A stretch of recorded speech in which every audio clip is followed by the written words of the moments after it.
সামাজিক যোগাযোগ মাধ্যম ফেসবুক ও টিকটকে আলোচিত সমালোচিত নাম মামুন ও লায়লা।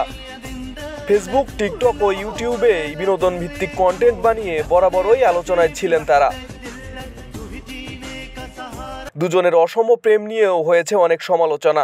শুধু পর্দার সামনেই নয়, ব্যক্তি জীবনেও নানা ঝামেলায় জড়াচ্ছেন তারা। আর এর মধ্যেই লায়লার করা ধর্ষণ মামলায় গ্রেফতার দেখানো হয়েছে টিকটকার প্রিন্স মামুনকে। লায়লা তার বিরুদ্ধে ধর্ষণ, মদ্যপান থেকে শুরু করে বেশ কিছু অভিযোগ দায়ের করেছেন। অভিযোগে লায়লা উল্লেখ করেছেন, মামলার বিবাদী আব্দুল্লাহ আল মামুনের সাথে ৩ বছর আগে ফেসবুকের মাধ্যমে পরিচয় হয় লায়লার। পরিচয়ের এক পর্যায়ে মামুন তাকে বিয়ের প্রলোভন দেখিয়ে প্রেমের সম্পর্ক স্থাপন করে। এরপর মামুন ২০২২ সালের ৭ জানুয়ারি তার মাকে সঙ্গে নিয়ে লায়লার বাসায় বসবাস করতে থাকে। বিয়ে না হলেও ওই দিন থেকে মামুন ও লায়লা একই রুমে থাকতে শুরু করে।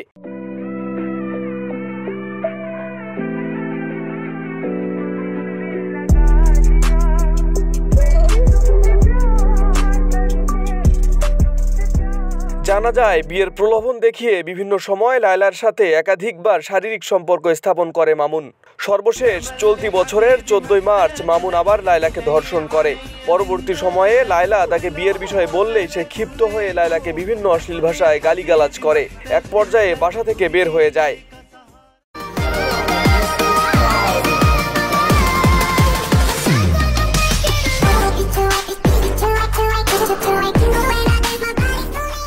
এ ঘটনায় ধর্ষণের অভিযোগ এনে রোববার প্রিন্স মামুনের বিরুদ্ধে রাজধানীর ক্যান্টনমেন্ট থানায় একটি মামলা করেন লায়লা। আদালত মামলার এজাহার গ্রহণ করে ৩ জুলাই প্রতিবেদন দাখিলের নির্দেশ দেন। মামলার এজাহারেই উঠে আসে ঘটনার বিস্তারিত। মামলার এজাহারে বলা হয়, গত ১৫ মার্চ মামুন তাকে বিয়ে করবে না বলে বিভিন্ন ভয়ভীতি ও হুমকি দিয়ে তার বাসা থেকে চলে যায়। এরপর অন্য জায়গায় বাসা ভাড়া নিয়ে থাকতে শুরু করে মামুন।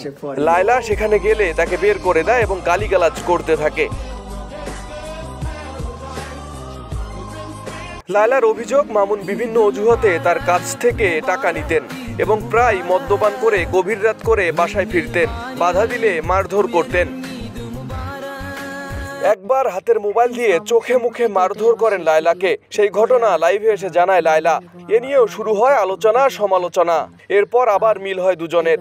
সর্বশেষ মামুনকে আটকের পর ফেসবুক লাইভে এসে বিভিন্ন অভিযোগ তুলে ধরেন লায়লা। দেহের সবচেয়ে সুন্দর এবং সবচেয়ে লাইভলি অঙ্গ যেটা মানুষের চোখ, আজকে আমার এই ডান চোখ। আরিফ হাসান, ঢাকা প্রকাশ। দেখতে পাচ্ছি না, চোখের ভিতর রক্ত জমে গেছে। এমন হতে পারে আমি হয়তো এই চোখে আর সারা জীবন নাও দেখতে পারি। একটা মানুষকে হিট করার একটা লিমিট থাকতে পারে।